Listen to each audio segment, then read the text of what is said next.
जीवन भी मजबूत बनता है, लेकिन सही ढंग से करना है।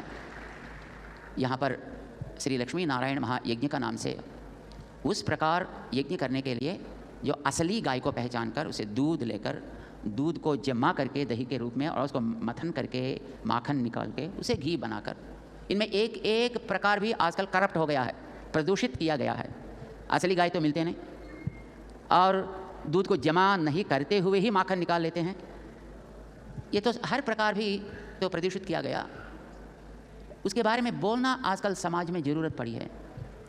यहाँ पर इस कार्यक्रम के लिए 1.5 लाख किलो ऐसा जो स्वच्छ वैदिक क्रम से जो घी बनता है, वैसा बहुत परिश्रम से घी पा लिया और उसे यहाँ पर हवन हो रहा है, जिससे जो आजकल की जो वायरस भी निकल जाए, मानव का मन के अंदर रहने वाले जो वायरस है, इनइक्वालिटी, समता को सहन नहीं करना, ये वायरस भी कम हो जाए। यही एक संकल्प इस कार्यक्रम आयोजन करने के लिए।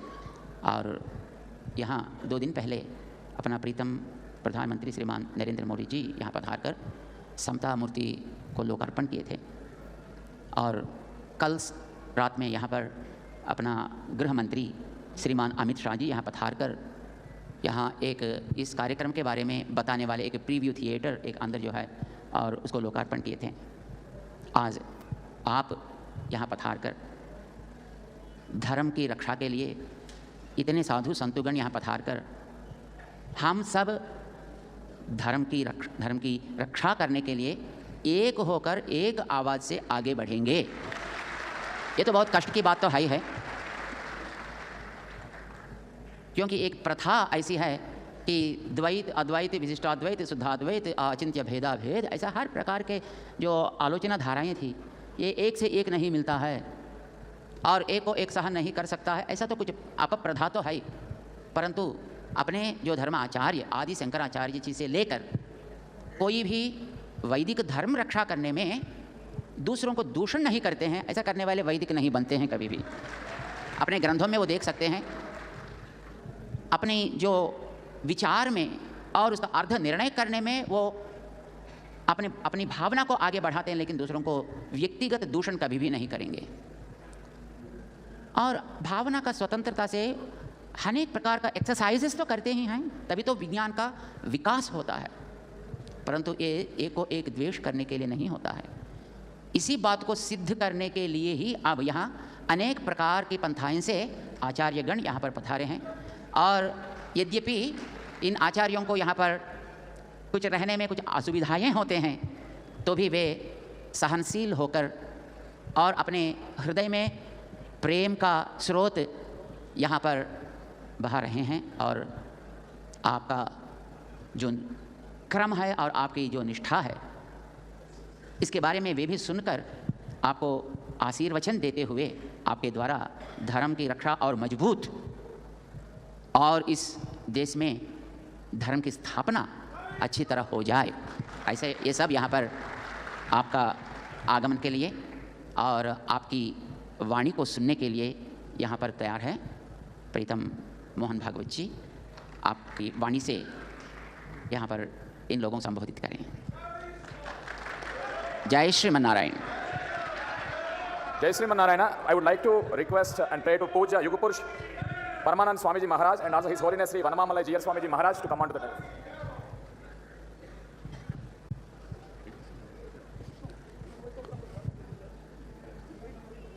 परम श्रद्धेय संत चरण, उपस्थित सज्जन माता भगिनी, वैसे तो इस कार्यक्रम के निमित्त समाज को शांति में या आपत्ति में मार्गदर्शन करने वाले हमारे श्रद्धेय संतों के विचार मंथन से सारी बातें स्पष्ट हो गई है, परंतु वो बातें आप तक, हम तक पहुंची है कि नहीं पहुंची है, संभवतः इसकी परीक्षा सभी आचार्यगण संतगण करना चाहते हैं, इसलिए आप मुझे बोलने के लिए बताया है।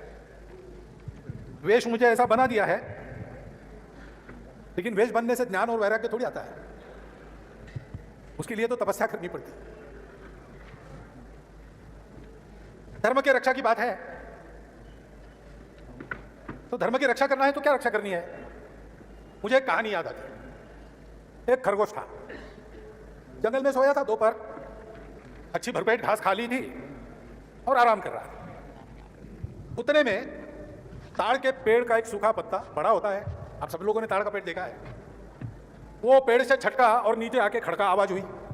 ताड़ का पत्ता बहुत बड़ा होता है, नीचे आता है तो आवाज होती है। तो ये हड़बड़ा के जागा और क्या खड़का क्या गिरा न देखते हुए भागा और एक जगह छुप गया। और फिर वहां से धीरे से मुंडी बाहर निकाल कर देखता है तो कुछ नहीं, पेड़ का बड़ा भी हो तो क्या, आखिर सूखा पत्ता ही है, जो नीचे गिरा उसकी आवाज हुई। तो उसको स्वयं पर बहुत गिलानी हुई कि क्या मैं हूं, इतना सा छोटा सा हूं, कुछ नहीं है मेरे पास। मैं अगर हाथी जैसा बड़ा होता तो इस पेड़ के पत्ते के खड़कने से क्यों डरता?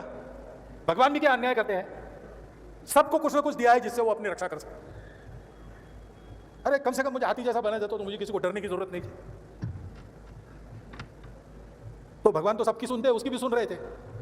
थोड़ा सा स्मिताहास से करके उन्होंने तथास्तु कह दिया, तो खरगोश हाथी जितना बन गया। उसको बड़ा आनंद हो गया, किसी को डरने की जरूरत नहीं। नींद हो गई थी, शाम का स्नान करने के लिए, और वहां पर एक तालाब था जंगल का, उसमें गया तो तालाब के किनारे मेंढक थे। उन्होंने कभी ऐसा देखा नहीं था, रूप खरगोश का और आकार हाथी का। तो वो जल में कूदने लगे, डुबुक डुबुक आवाज आने लगी। तो इसने कहा कि अरे डरो मत, मैं तो वही आपका खरगोश हूं, आज मेरा भगवान की कृपा से आकार बढ़ रहा है, अब किसी को डरने की जरूरत नहीं, इसलिए आनंद से नहाऊंगा।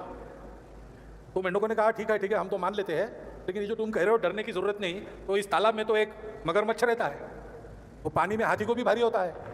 तो जरा विचार करके तो डर गया, वापस लौट गया और फिर सोचने लगा कि क्या फायदा हाथी जैसा आकार, भगवान ने भी क्या मजाक किया हमारे साथ। अरे मगरमच्छ तो भारी, मुझे उसकी जैसी मोटी खाल होती, उस पर कांटे होते तो फिर से भगवान ने हंस के तथास्तु कह दिया। तो हाथी के आकार पर मगरमच्छ जैसी खाल और कांटे आ गए।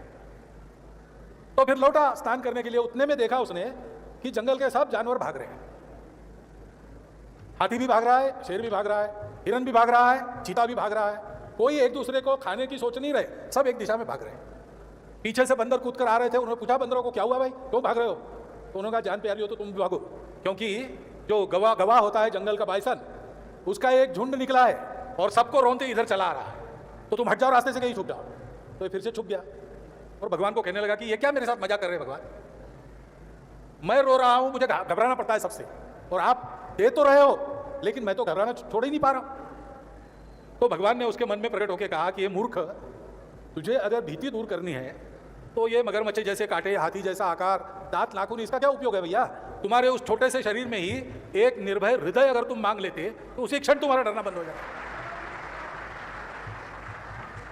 हम हिंदुओं की अपने देश में आज की स्थिति ऐसी ही है, हमारे पास कोई कमी नहीं है किसी बात की। इस देश में अभी भी लगभग 1000 साल विधर्मियों के आक्रमण को, पाशविक अत्याचारों को झेलकर भी हम 80% तो हम ही हैं, और कौन है?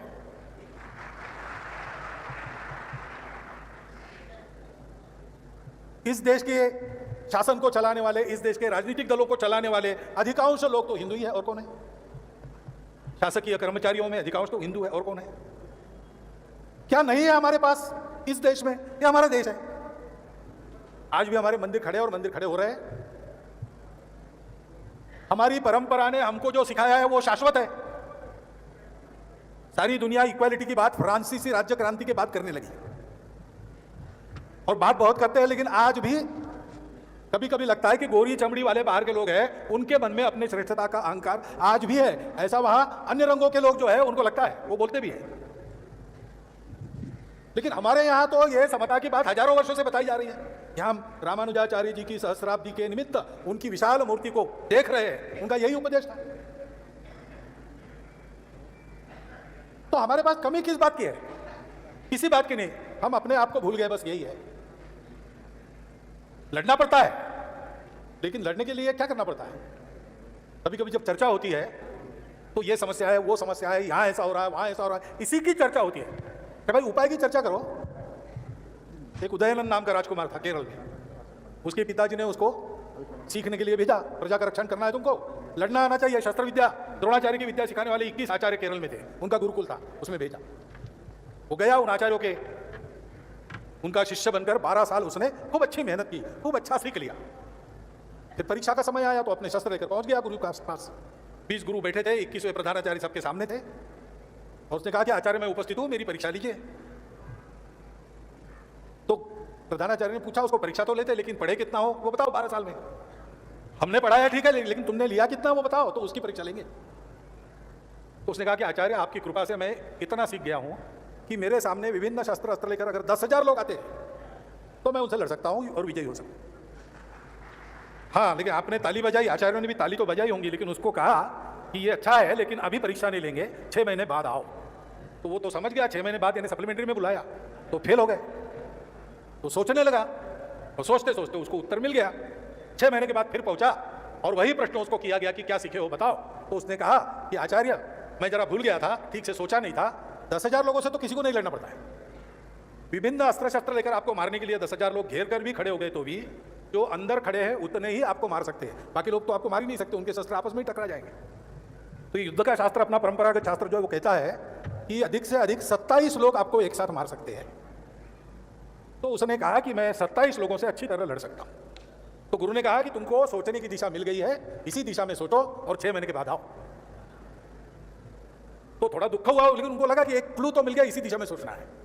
तो सोचते सोचते उसको ध्यान में आया, अगली बार पहुंचा और वही प्रश्न आया तो उसने बताया कि मेरे अहंकार में मैं भूल गया था, 27 लोग मारेंगे तो भी एक साथ। शास्त्र ये कहता है कि एक को रोको, दूसरे को धौस दो, तीसरे को पीटो और चौथे के बगल से घेरे के बाहर हो जाओ, और फिर कभी एक से ज्यादा को सामने पड़ने मत दो। तो मैं एक से तो बहुत अच्छी तरह लड़ सकता हूं, क्योंकि एक समय एक से ही लड़ना पड़ता है। तो गुरु ने कहा बस अब तुम तो लगभग पहुंच गए हो, पहुंच जाओ और 6 महीने के बाद आओ। अब क्या गड़बड़ हो गई? तो फिर उसने अंतिम उत्तर सही उत्तर दिया। उसने गुरुजी को बचाया, गुरुजी आपने जो सिखाई मुझे विद्या, तो मारपीट करने के लिए, लड़ने के लिए थोड़ी सिखाई, और मेरा भी किसी से झगड़ा नहीं है, किसी से बैर नहीं है, जैसे अपने हिंदू समाज का है, वो तो किसी से दुश्मनी करता नहीं, इसलिए मैं किसी से नहीं लड़ सकता। क्यों लड़ूं? कारण नहीं है कोई लड़ने का, सब मेरे अपने बंधु है, वसुधैव कुटुंबकम है। लेकिन मैं ये जानता हूं कि मैं ऐसा हूं, लेकिन दुनिया सारी ऐसी नहीं है, उसमें दुष्ट लोग हैं, कारण हो ना कारण हो वो लड़ते रहते हैं, और सज्जनों से पहले लड़ते हैं, उनसे ज्यादा खार खाते हैं। ऐसी दुनिया में अपने को और अपनी प्रजा को बचाने के लिए मैं ऐसे लड़ सकता हूं कि मैं इन दोनों को बचा सकता हूं। मैं लड़ किसी से नहीं सकता, लेकिन इन सबको बचा सकता हूं। तो फिर गुरु ने कहा कि ये तुम्हारा उत्तर सही है, 12 साल से हम देख रहे हो तुम लड़ते कैसे हो, ये ध्यान में रखकर लड़ो तो बाकी काम हो गया। हिंदुओं को बस यही करना है। सामर्थ्य हमारे पास ऐसा है कि हमारे सामने खड़े रहने की ताकत किसी की नहीं है।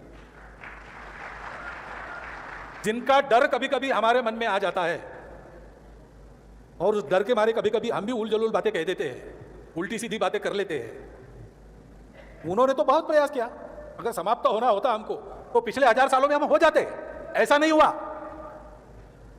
जो हमको नष्ट करने तुले थे उनके पैर खोखले हो रहे, और हम तो वैसे के वैसे हैं।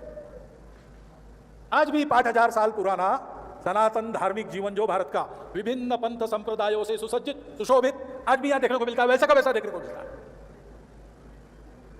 ऐसा कहीं नहीं है। हमारे पंथों में आचार्य है जो पंथों की जो शिक्षा है उसको अपने मन में अनुभूत करते हैं नित्य, और अपने जीवन में प्रकट करते हैं। ऐसे लोग भारत छोड़कर अन्य देश में किसी के पास नहीं है। साक्षात्कारी महात्मा हमारे पास है, हमारे पास कोई थ्योरी वाली बात नहीं है। आज भी उसका रोज अनुभव करने वाले लोग हैं। और इतना बड़ा हमारा जनसमाज है, इतने सारे अत्याचार होने के बाद भी बहुत अच्छी भूमि, मातृभूमि हमारे पास है। हमारे पास प्रचुर खनिज है, प्रचुर संसाधन है, दुनिया का सबसे तरुण देश हम है। हम डर क्यों रहे हैं? तो 2-3 बातें हैं। हम अपने आप को भूल गए, पहली बात तो हम अपने आप को भूल गए, तो हम अपनों को भी भूल गए। इसलिए यह बताना पड़ता है जिस देश में और सर्वत्र एक ही सत्य का निवास मानते हैं, अस्तित्व की एकता की सारी विविधता है, केवल विविधता में एकता नहीं ऐसा मानते हैं, उस देश में समता समरसता के लिए आह्वान करना पड़ता है। ऐसा क्यों करना पड़ता है? क्योंकि हम भूल गए। आचार्य संत अपना उपदेश देते हैं, उसके लिए परिश्रम करते हैं, वो अपना काम कर रहे हैं, लेकिन अपने व्यक्तिगत जीवन में, अपने पारिवारिक जीवन में, अपने सामाजिक जीवन में, अपने आजीविका के कार्य में, अपने धर्म जीवन में सबको समान देखना, सबको केवल समान नहीं देखना, सबको आत्मवत देखना, ये हमारी संस्कृति है ना। सब पंथ संप्रदाय, वैदिक अवैदिक सब प्रकार के, शुरू तो एक ही बात से होते हैं भारत के, कि सब कुछ एक से निकला है। वो एक चेतन है कि जड़ है, असत से सत होता है कि नहीं होता है, ये दार्शनिक वाद विवाद है। ये सारा करके भवती ना भवती होके अंत में रहना कैसे है, उसका उपदेश सबका एक है। सनातन परंपरा में शब्द है सत्य अस्तेय अपरिग्रह ब्रह्मचर्य अहिंसा। और तप, शौच, स्वाध्याय, ईश्वर प्रणिधान जो मानते हैं उनके लिए, नहीं मानते तो सत्य प्रणिधान तो है ही। तो ये यम नियमात्मक आचरण का उपदेश सबका है और प्रस्थान बिंदु सबका एक है। दार्शनिक दृष्टि से भी हम सब लोग एक समाज है, क्योंकि हमारे यहां इसकी शक्ति नहीं है कि एक ही दर्शन अपनाओ। रुचि वैचित्र्य होता है, किसी को रुजु मार्ग अच्छा लगता है, किसी को कुटिल मार्ग अच्छा लगता है। ऐसे कार्यक्रम में आना, आजकल मुझे अगर कहते आओ तो मैं विचार करता हूं कौन सी ट्रेन जाती है, कौन सी फ्लाइट जाती है। आज से 50 साल पहले अपने मित्रों के साथ अगर ये विचार था कि अमुक अमुक काम के लिए भाग्यनगर जाना है बड़ी संख्या में, तो हम लोग ऐसा विचार करते कि साइकिल से हैदराबाद जाएंगे, साइकिल से भाग्यनगर जाएंगे। क्यों? उस समय वो थी ताकत और इसलिए उस समय साइकिल का विचार करते। आज साइकिल चलानी तो आती है लेकिन हिम्मत नहीं कर सकता, तो ट्रेन का विचार करता हूं, बस का विचार करता हूं, फ्लाइट का विचार करता हूं। समय कम है तो फ्लाइट से आना पड़ता है। भाई वाहन कौन सा है बात अलग है, रास्ता कौन सा है बात अलग है, गंतव्य कौन सा है वो सबका एक है। सबको धर्म के मार्ग से मोक्ष की ओर बढ़ना है, उसके लिए अर्थ काम का नियंत्रण है। अनियंत्रित अर्थ काम का दर्शन भी लोकायत दर्शन कहा जाता है, उसको हमारे शास्त्रों में हमने स्थान दिया है, लेकिन हम उसका अनुसरण कोई नहीं करता अपने देश में। आज उसकी विरासत बताने वाले जो लोग हैं वो भी उसका अनुसरण नहीं करते व्यवहार। तो ये सारी जो विभिन्नताएं हैं हमारी, हर बात की, भाषा की है, प्रांत की है, जाति पाति बहुत मची है, पंथ संप्रदाय अलग अलग है, परंतु हम सब एक भारत माता के पुत्र हैं। और इन सारे दर्शनों ने जिस संस्कार परंपरा का पुरस्कार किया है वो हमारी संस्कृति है, जो कहती है आत्मवत सर्वभूतेषु परद्रव्येषु लोष्ठवत मातृवत परदारेषु या पश्यति स पंडिता। 3 सूत्रों में हमारी पूरी संस्कृति आ गई और उस संस्कृति ने हमको पर्यावरण के प्रति कृतज्ञता बताई है। तो इसको स्मरण करना, हम सब एक है, विविध रूप हमारे है वो पहले से है और ऐसा हो ये हमारे यहां माना गया है। ये प्रकृति का, हमारे देश का, हमारे समाज का, मानवता का श्रृंगार है विविधता, उसको स्वीकार करते हैं हम। और इसलिए हमारे यहां इतनी भाषा, जाति, प्रांत हम भेद नहीं करेंगे।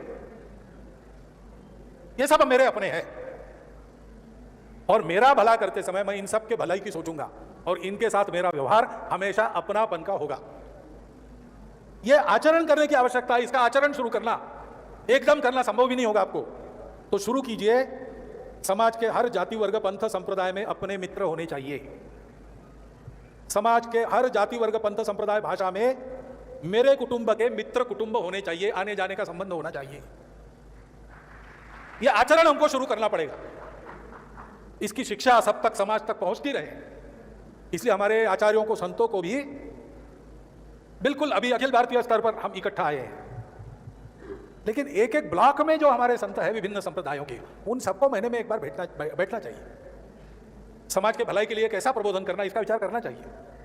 सबका बल मिलकर सारे समाज के अभाव को, कष्टों को कैसे दूर किया जा सकता है, समाज के महाजनों को कैसे प्रेरित किया जा सकता है।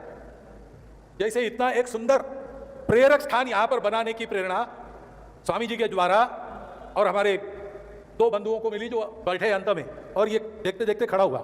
लगता तो असंभव सा है, इतनी बड़ी मूर्ति और इतना अच्छा परिसर खड़ा हो, कल्पना असंभव सी लगती, लेकिन हो गई। समाज का बल अनंत है।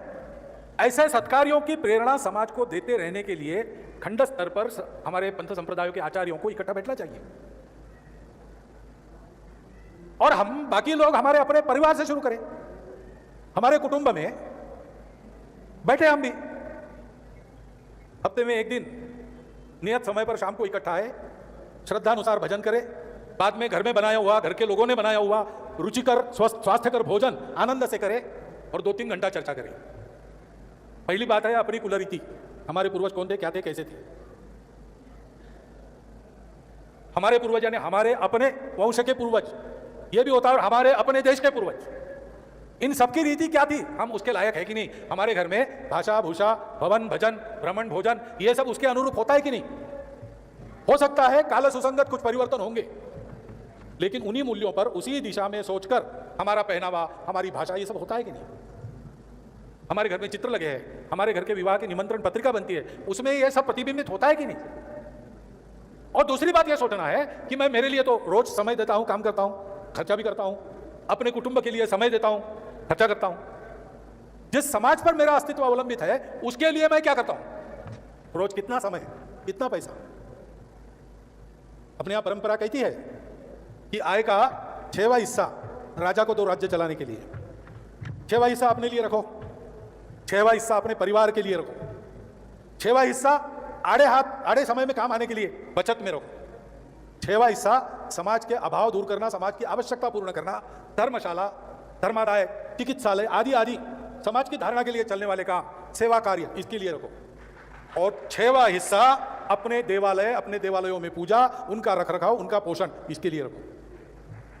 क्या हम जितना कमाते हैं उसका ऐसा उपयोग करने की दिशा में हम 2 कदम आगे बढ़ सकते हैं? हम 2 कदम आगे बढ़ेंगे तो हिंदू समाज के हाथ में कर्तुम अकर्तुम अन्यथा कर्तुम शक्ति, एक बात बची है वो आ जाएगी। और ध्यान रखिए कि मेरा अपना हित, मेरे परिवार का हित, मेरी भाषा का हित, मेरी जाति का हित, मेरे प्रांत का हित, मेरे पंथ का हित, ये हमेशा दूसरे नंबर पर है। पहला नंबर है हिंदू हित यानी राष्ट्रहित।